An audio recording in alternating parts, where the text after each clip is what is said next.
That'll conclude my questions. Senator Ludlam, have you got any questions? Yeah, thanks, Chair. I recognise that we've got Senate hearings later in the day to talk about the broader package of reforms that's before the Parliament at the moment. But I want to talk about how lifting the 75 reach rule would interact, if at all, with the government's proposed public interest test. So can you just tell us, for example, what will happen if the 75% reach rule is abolished and lifted? Does any future mergers and acquisitions, particularly in regional areas, will that invoke the public interest test that the government's proposed? The public interest test is for mergers and acquisitions between what's defined as nationally significant news voices, yeah. And we would expect that most of the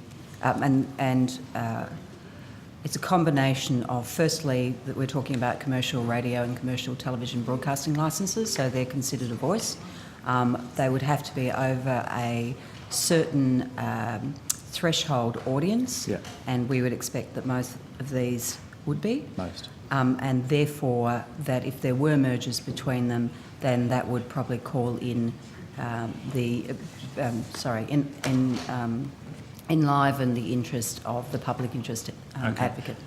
Ms O'Loughlin, maybe when you're tabling for us a version of the sheet that you were reading from before, could you indicate next to each of those entities which of them is and isn't considered a voice under the government's draft legislation? We could certainly do that on the basis of our estimations at this point. Okay. The threshold itself needs some further work with the ACMA, but we can certainly indicate that.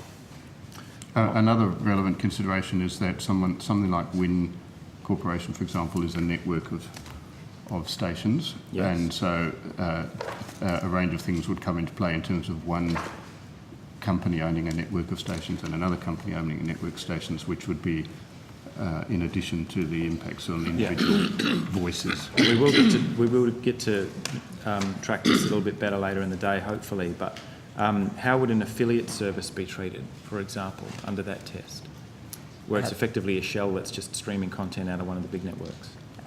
Well, they would count as a separate voice because while they may have affiliate agreements,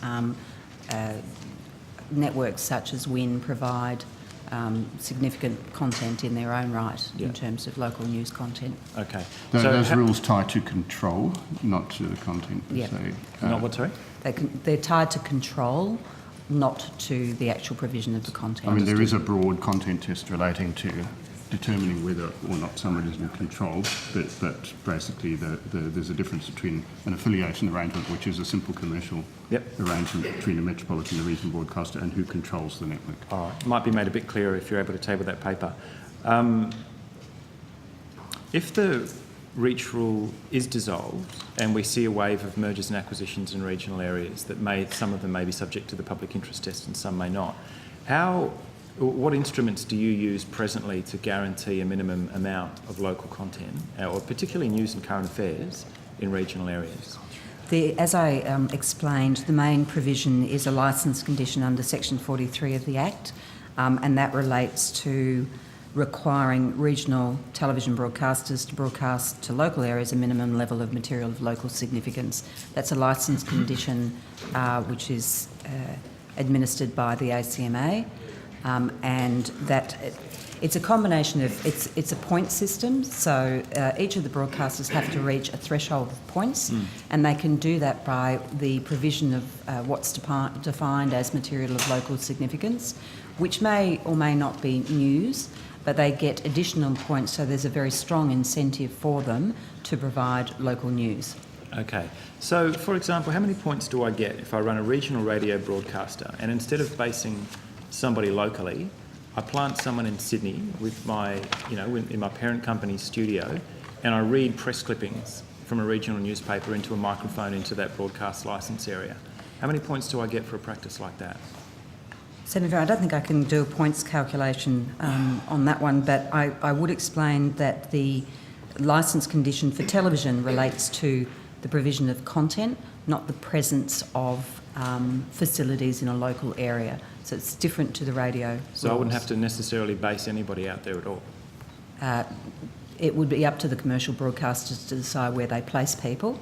but they only get points if they can prove that the material that is broadcast is of local significance to that particular Wow. area. Yeah, And while it's not just across a licence area, it's divided down into local areas. Yeah. So they have to not just provide it across a whole licence area, but particular regions in that licence Can you, area. one more question, Senator? Okay, well, just can you talk us through how that works for radio then, if that's how it works for TV? Does the same thing prevail for radio broadcasters? There's another set of conditions for radio, which are about both the material of local significance, but what's called local presence, and it was aimed at ensuring that if there were mergers and acquisitions or changes in control in the broad amongst within a regional commercial radio licence, that a level of local presence which existed in that market before the change of control would be maintained in that market after the change in control.